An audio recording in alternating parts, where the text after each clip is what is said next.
Today, firstly we will cover the signing of a peace deal between Thailand and Cambodia. With the developing world order, the shift in American policy will be given out. The geopolitical gauntlet being negotiated by Indonesia will be next. The Algerian parliament action against France will be covered, followed by the polls in Myanmar. Thailand and Cambodia recently formalized a ceasefire agreement to halt violence that escalated significantly throughout December, involving heavy artillery and airstrikes.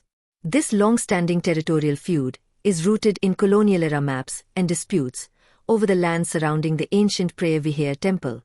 The force level and resource with both countries are disproportional, with Thailand possessing sizable numbers of fighter jets, armored vehicles and artillery. The latest diplomatic efforts, supported by ASEAN observers, aim to stabilize the region after months of recurring border skirmishes.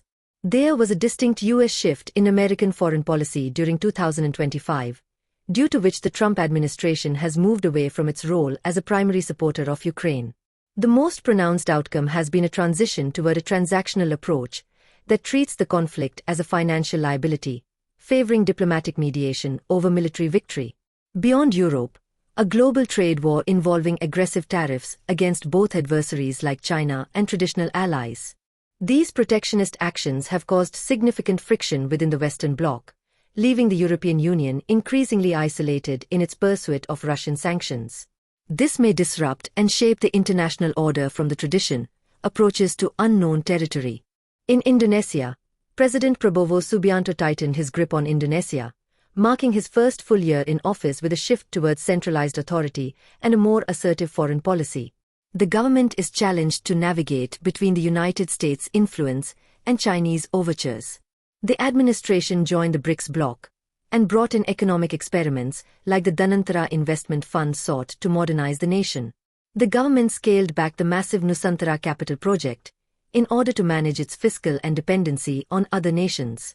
The coming year will be a geopolitical challenge in navigating the competing great power dynamics.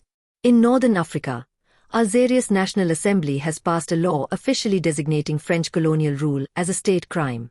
This new mandate requires the restitution of property and archives, while also seeking an official apology for historical atrocities committed between 1830 and 1962. The legislation further demands specific data regarding nuclear testing and the return of the remains of resistance fighters. This shows the general tendency of African states to reject the Western influence in their domains. Algeria has been traditionally allied to Russia, continuing from the Soviet era, which had supported the insurgency against France. Myanmar's military government initiated the country's first general election since the 2021 coup, amidst an ongoing and violent civil war. This also comes at a time when large swaths of territory are controlled by rebel groups. The voting process is being conducted in phases, yet significant portions of the nation remain disenfranchised due to active conflict and the cancellation of polls in many regions. Global observers and human rights organizations have widely denounced the event as a fraudulent exercise, noting the absence of genuine opposition following the dissolution of the National League for Democracy. That is all for today's Geopolitical Roundup. Do like, comment, share and subscribe. Have a good day.